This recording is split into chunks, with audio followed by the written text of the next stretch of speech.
My family has recently moved, and my research of Maria Montessori and her theory have caused me to more carefully consider the environment I create for my 3-year-old and 2-year-old in our new home.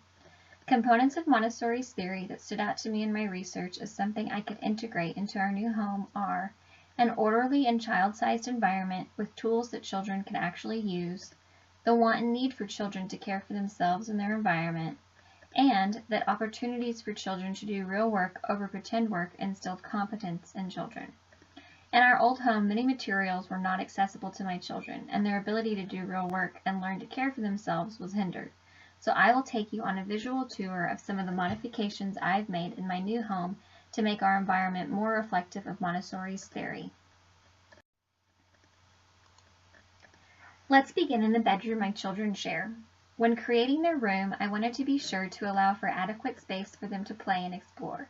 The main implementation of Montessori's theory I wanted to incorporate was making their toys more organized and more accessible. All books are neatly on the shelf in their room, and some of their larger toys and balls are stored on top of the shelf and in the bucket next to it. My children enjoy being able to select a book or toy, and they also enjoy being able to put them back without my help. I moved toys that were previously kept out of reach on a closet shelf and organized them into tubs that my children can happily pull out and put back from underneath their beds. Beyond the accessibility of their toys and books, I wanted to allow for more real work to be possible for them. So I now keep diapers, pull-ups, and wipes on a low shelf in their room. I keep their shoes organized with the most used shoes stored at the bottom, and all of their socks and underwear are stored in low drawers.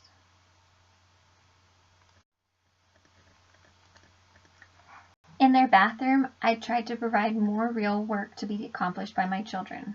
I've provided a step stool so that my 3-year-old can independently use the bathroom, wash his hands, and get his toothbrush. I've also hung hooks low so that both of my children can hang their own towel up after bath time.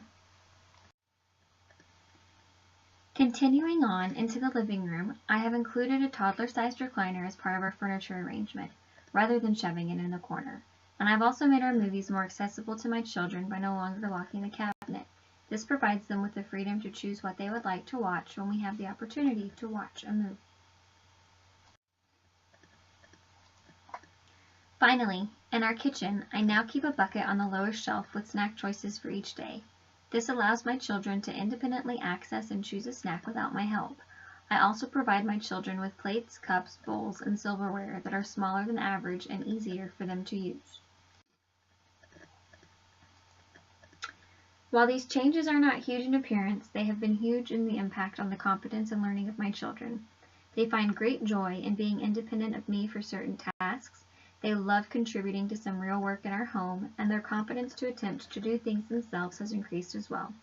The positive effects of these small implementations of Montessori's method in my home are exciting to see, and it encourages me to use her theory in my classroom when I return to teaching someday.